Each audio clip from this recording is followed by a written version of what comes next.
तो कहानी की शुरुआत में हम यूएसए और रशिया के बीच चल रहे कोल्ड वॉर को देखते हैं, जिसके चलते रशिया की सोवियत यूनियन पेट्रियट नाम की एक सीक्रेट ऑर्गेनाइजेशन चला रही होती है, जिसमें काफी सारे साइंटिस्ट मिलकर डिफरेंट नेशनैलिटीज के लोगों के ऊपर एक्सपेरिमेंट्स करके उन्हें सुपर हीरो बना रहे होते हैं, ताकि वो सुपर हीरोज दुश्मनों से अपनी मातृभूमि की रक्षा कर सकें। हालांकि एक मिस्टीरियस एक्सप्लोजन के कारण उस लैब के साथ साथ उनका एक्सपेरिमेंट भी खत्म हो जाता है। इस हादसे के बाद से किसी को भी सुपर हीरो और उन्हें बनाने वाले साइंटिस्ट के बारे में कुछ पता नहीं होता कि आखिर वो सभी कहां और किधर चले गए। प्रेजेंट टाइम में रशियन आर्मी अपने नए रोबोट्स की टेस्टिंग कर रही होती है। इन रोबोट्स को चलाने के लिए किसी इंसान की जरूरत नहीं थी, क्योंकि ये बहुत ही एडवांस्ड एआई थे। सभी की टेस्टिंग अच्छी होती है, लेकिन अचानक वो रोबोट्स घूमते हैं और अपनी ही टीम के टैंक्स और हेलीकॉप्टर्स पर हमला शुरू कर देते हैं। इन रोबोट्स के खिलाफ आर्मी कुछ नहीं कर पाती और फिर देखते ही देखते रोबोट्स आर्मी की सभी व्हीकल्स को डिस्ट्रॉय कर देते हैं, जिसके बाद वो सभी जनरल्स और टेक्नीशियंस पर हमला करके उन्हें भी मार डालते हैं। तभी हमें पता चलता है कि इस हमले के पीछे डॉक्टर कुराटोव का हाथ है, जो कि बहुत सालों पहले पेट्रियट प्रोजेक्ट के साइंटिस्ट में से एक था। डॉक्टर कुराटोव के पास काफी सुपर पावर्स आ चुकी थी, जिनसे वो बिजली पैदा करके मशीनों को कंट्रोल कर सकता था। वो उन सभी रोबोट्स को कंट्रोल करके अपने साथ ले जाता है। कुछ समय के बाद मिनिस्ट्री ऑफ डिफेंस इस इंसिडेंट के बारे में जानकारी निकालने के लिए मीटिंग करती है, जहाँ मेजर जनरल निकोलाई सबको कोल्ड वॉर के दौरान हुई घटनाओं के बारे में बताते हैं कि 1940 में कुराटोव नाम का डॉक्टर पेट्रियट प्रोजेक्ट के टेक्नोलॉजीज डिपार्टमेंट में इंचार्ज था, जहां कुराटोव मॉड्यूल 1 नाम के एक ऐसे प्रोजेक्ट पर काम कर रहा था, जिसमें एक रिमोट के द्वारा किसी भी व्हीकल को कंट्रोल किया जा सके। पर उसका एक्सपेरिमेंट फेल हो गया, जिसके कारण उसका प्रोजेक्ट बंद करवा दिया। इसके बाद कुराटोव पेट्रियट प्रोजेक्ट के हेड प्रोफेसर विक्टर से जेलस होने लगा, क्योंकि विक्टर का इंसानों को सुपर पावर बनाने वाला एक्सपेरिमेंट सफल हो गया था। इसलिए कुराटोव ने अपने पर्सनल एक्सपेरिमेंट के लिए विक्टर की रिसर्च को चुराने का फैसला किया। असल में वो विक्टर को पीछे करके खुद को एक ग्रेट साइंटिस्ट बनाना चाहता था। इस कारण कई लोग उसके शिकार बन गए, इसलिए कुराटोव को अरेस्ट कर लिया गया, लेकिन वो किसी तरह भाग निकला और अपनी लैब में छिप गया। जिसके बाद आर्मी उसकी लैब पर गई, लेकिन कुराटोव ने उस जगह पर बॉम्ब लगा दिए थे, जिससे लैब में एक बड़ा एक्सप्लोजन हुआ और सभी लोग मारे गए। तब आर्मी जनरल्स को लगा कि कुराटोव मर चुका है, लेकिन कुराटोव बच गया था और इस एक्सप्लोजन से निकले केमिकल्स ने उसके शरीर को मॉड्यूल 1 एक्सपेरिमेंट में बदल दिया था। इसके बाद निकोलाई कहते हैं कि अब उसे हराने के लिए हमें उसके द्वारा बनाए गए सुपर हीरोज को खोजना होगा। इसी दौरान हम कुराटोव को आर्मी के गोदामों से उनके सभी व्हीकल्स और रिसोर्सेज को चुराते हुए देखते हैं। यहाँ मीटिंग के बाद ministry of defence patriot organisation को दोबारा ओपन करने का फैसला लेती है, जिसका चार्ज मेजर एलिना को दिया जाता है। एलिना अपनी टीम को ढूंढने का कहती है और इस मिशन का नाम द गार्डियंस रखा जाता है। अब जैसे ही उन्हें सुपर पावर्स की थोड़ी इन्फॉर्मेशन मिलती है, वो उनकी खोज में निकल जाते हैं, जहाँ सबसे पहले वो आर्मेनिया के एक हिडन टेम्पल में लेयर नाम के सुपर हीरो को ढूंढ निकालते हैं, जो कि यहाँ सन्यासी बनकर अपनी पुरानी जिंदगी को भुलाने की कोशिश कर रहा था। एलेना उससे पेट्रियट प्रोजेक्ट के बारे में बात करती है। तब लेयर अपनी पावर्स को दिखाते हुए पत्थरों को हवा में उठा लेता है और एलेना से कहता है कि मैं उस प्रोजेक्ट के साथ काम नहीं करना चाहता। लेकिन जब एलेना उसे बताती है कि कुराटोव जिंदा है, तो लेयर उनके प्रोजेक्ट में काम करने के लिए मान जाता है, क्योंकि लेयर को कुराटोव से बदला लेना है। इसके बाद वो ईस्ट कजाकिस्तान के लिए निकल जाते हैं, जहाँ हम खान नाम के दूसरे सुपर हीरो को देखते हैं। जब एजेंट्स हथियारों से भरी गाड़ियों के साथ उनके पास जाते हैं, तब खान अपनी पावर से बहुत तेजी से मूव करता है और सभी को तलवार से मार डालता है। तभी खान लेयर को देखकर रुक जाता है, जहाँ लेयर उसे भी कुराटोव से बदला लेने के लिए अपने साथ आने को कहता है। इसके बाद वो नॉर्दर्न साइबेरिया जाते हैं, जहाँ आर्सूस नाम का तीसरा सुपर हीरो जंगल में रह रहा था। आर्सूस जैसे ही कुछ सोल्जर्स को देखता है, तो वो एक जानवर में बदल जाता है, उन सभी को फेंकने लगता है। तभी इसकी नजर लेयर और खान पर जाती है। आर्सूस भी बदला लेना चाहता है, इसलिए वो भी उनके साथ शामिल हो जाता है। अब वो लास्ट सुपर हीरो को ढूंढने के लिए मॉस्को जाते हैं, जहाँ ज़ीनिया एक फेमस परफॉर्मर बन गई है और वो अपनी पावर्स का यूज पूल में परफॉर्म करने के लिए करती है, क्योंकि ज़ीनिया पानी में इनविजिबल हो जाती है। शाम को एक शो के बाद ज़ीनिया खान को अपने ड्रेसिंग रूम में देखकर उस पर हमला कर देती है। तब खान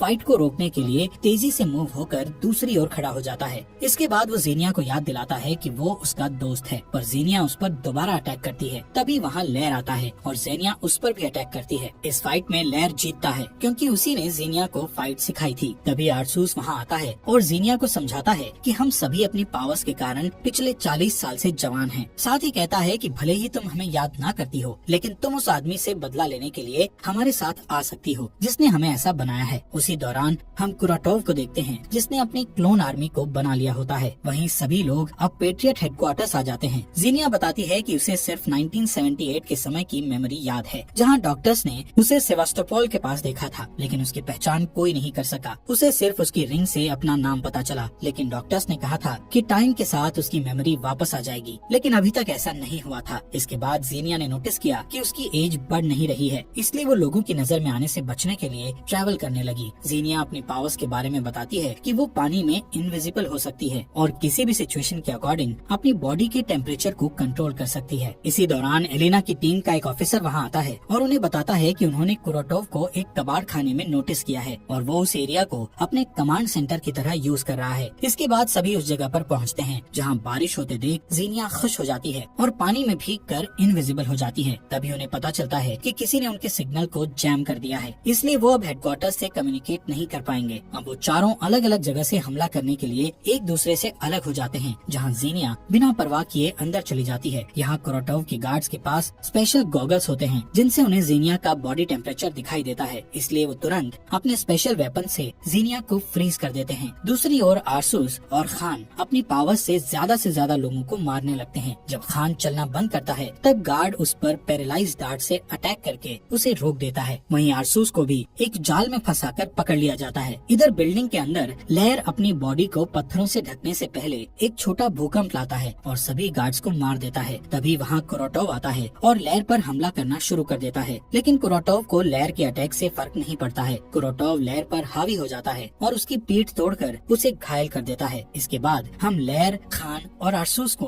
कुरोटोव की फोर्स फील्ड सेल में बंद देखते हैं, जहाँ कुरोटोव उनसे कहता है कि मैं तुम्हारी सभी पावर्स और खामियों को जानता हूँ, इसलिए मैंने अपने गार्ड्स को इस तरह के हथियार दिए हैं जिनसे वो तुम्हें पकड़ सके। यहाँ कुरोटोव उन लोगों को अपने साथ जुड़ने के लिए कहता है, पर आरसूस उसका साथ देने से साफ मना कर देता है, जिस पर कुरोटोव उन्हें सोचने के लिए 24 घंटे का समय देता है। तभी आरसूस अपने चाकू को कुरोटोव की ओर फेंकता है, लेकिन ये एक फोर्स फील्ड है, इसलिए से बाहर नहीं निकलता। इसके बाद कुरोटोव उन चुराए हुए टैंक्स को इकट्ठा करता है और पूरे शहर पर उनसे अटैक कर देता है। इस अटैक के बाद न्यूज पर बताया जाता है कि आर्मी के सभी टैंक्स को चोरों ने चुरा लिया है, साथ ही उनका स्पेस ट्रांसमीटर भी चुरा लिया गया है। इसके बाद वो बताते हैं कि एक गुमनाम दुश्मन मॉस्को की ओर अपनी आर्मी ले जा रहा है, जिस वजह से शहर के सभी लोग शहर छोड़कर भाग रहे हैं। यहाँ हमें पता चलता है कि कुरोटोव ने जनरल डोलगोव के साथ सौदा किया था कि अगर वो सुपर हीरो को उसके हवाले कर देगा तो वो किसी भी चीज को अपने कंट्रोल में नहीं लेगा। पर कुरोटोव डोलगोव की डील को भूलकर उसे मार डालता है। असल में कुरोटोव अपने मॉड्यूल 2 प्रोजेक्ट को शुरू करने वाला था, जिसमें कुरोटोव उस ट्रांसमीटर को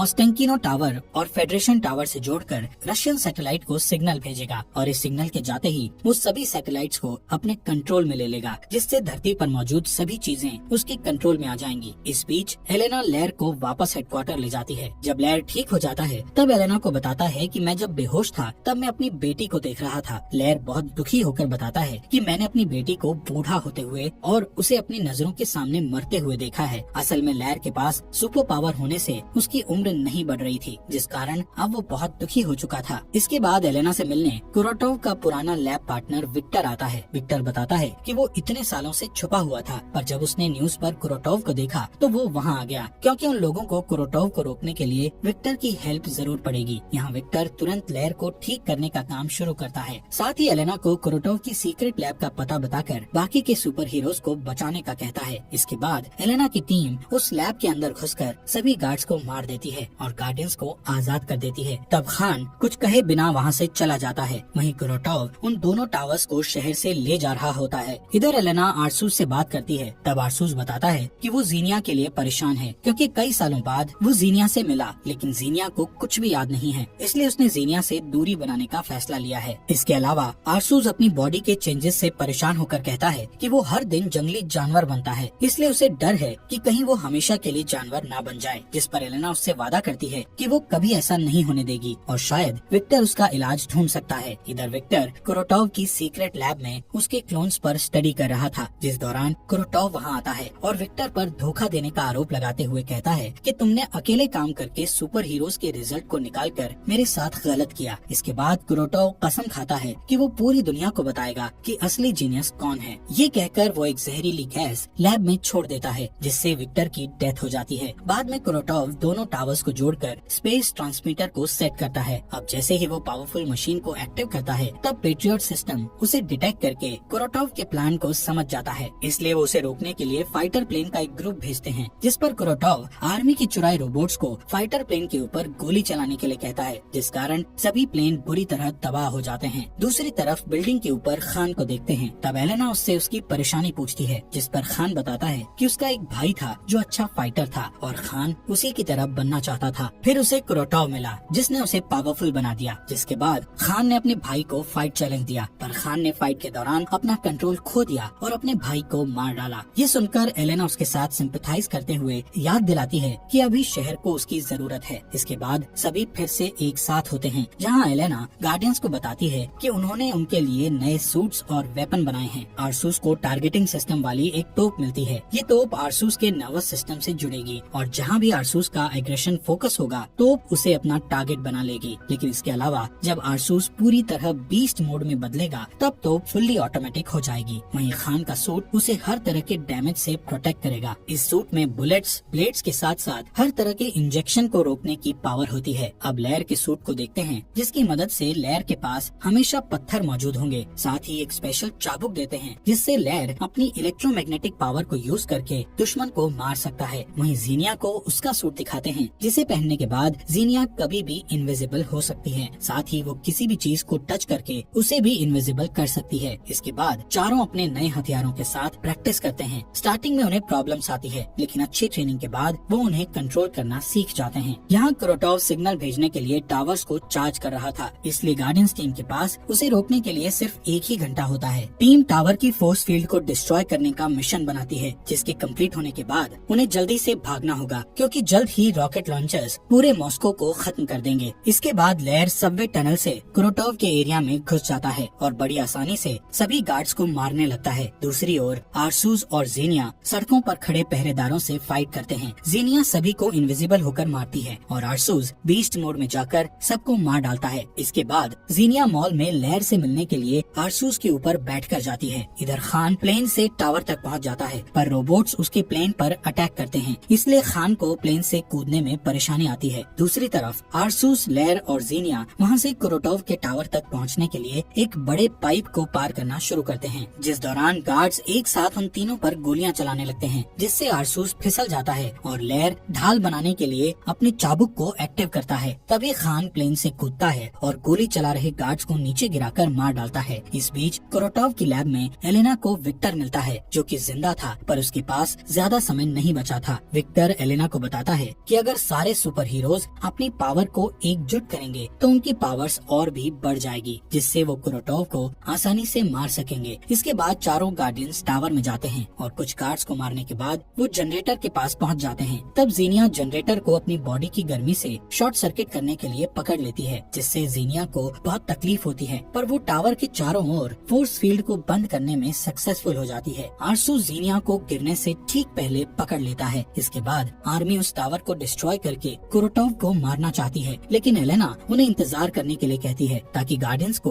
कुरोटोव से बदला लेने का चांस मिल सके। गार्डियंस कुरोटोव से लड़ने उसके पास जाते हैं, जहां कुरोटोव अपनी पावर से आरसूस की तोप और लेयर के चाबुक को आसानी से डिसेबल कर देता है। इसके बाद वो खान को भी पीटता है। तभी जीनिया इनविजिबल होकर उसे चकमा देती है और लेयर को छूकर उसे भी इनविजिबल बना देती है। इस तरह वो दोनों मिलकर चाबुक से कुरोटोव को पकड़ लेते हैं। तब खान उसे ब्लेड से मारने की कोशिश करता है, लेकिन कुरोटोव बहुत स्ट्रॉन्ग था, इसलिए वो खुद को शॉक वेव से फ्री करके तीनों गार्डियंस को पीछे धकेल देता है। तभी आरसूस बीस्ट मोड में उठकर कुरोटोव पर अटैक करता है, लेकिन कुरोटोव उसे भी मारकर घायल कर देता है। इसी दौरान आर्मी उस जगह को ब्लास्ट करने के लिए मिसाइल्स लॉन्च करने का ऑर्डर देती है। यहाँ खान एक प्लेन को उड़ते देखकर अपनी ग्रैपल लाइन को उससे जोड़ता है और अपने सभी साथियों को लेकर वहाँ से दूर ले जाने लगता है। तभी कुरोटोव उस प्लेन को कंट्रोल कर लेता है, इसलिए खान को लाइन काटनी पड़ती है। इसके बाद सभी एक नदी में गिर जाते हैं। ठीक उसी समय आर्मी मिसाइल लॉन्च करती है, लेकिन वो कुरोटोव तक पहुँच पाती इससे पहले वो उन्हें कंट्रोल करके आसमान में उड़ा देता है। अब कुरोटोव फिर से सैटेलाइट से कांटेक्ट बनाना शुरू करता है। यहाँ एलेना नदी के किनारे गार्डियंस से मिलती है और उन्हें विक्टर की बताई सारी बातें बताती है। इसलिए गार्डियंस जोखिम लेने का फैसला करते हैं और अपनी सारी पावर्स लेयर पर कंसंट्रेट करते हैं, जिससे एक एनर्जी बनती है और टावर को डिस्ट्रॉय कर देती है, जिससे कुरोटोव की डेथ हो जाती है। इसके बाद हम न्यूज देखते हैं, जिसमें बताया जाता है कि शहर को अनजान ताकत से बचा लिया गया है। असल में अभी भी किसी को गार्डियंस के बारे में नहीं बताया गया था। सभी का मानना था कि आर्म्ड फोर्सेस रेंजर्स ने शहर को बचाया है। एलेना गार्डियंस को उनकी हेल्प करने के लिए थैंक्स बोलती है। अब जीनिया की मेमोरी भी वापस आ चुकी थी और वो फिर से आर्सूस के साथ अच्छी लाइफ शुरू करना चाहती थी। सभी गार्डियंस वादा करते हैं कि अगर फिर से कोई बड़ी मुसीबत आती है तो वो वापस आएंगे। उनके जाने से पहले एलेना उन्हें बताती है कि उन्हें बाकी के गार्डियंस मिल गए हैं। कुछ समय बाद आधी रात में दो आदमी एक वैन को रोकते हैं, जिससे एलेना बाहर आती है और उनसे लड़ती है। तब एलेना को एक आदमी से पता चलता है कि उसे फेरम नाम के किसी आदमी ने भेजा था। ये नाम सुनकर एलेना टेंशन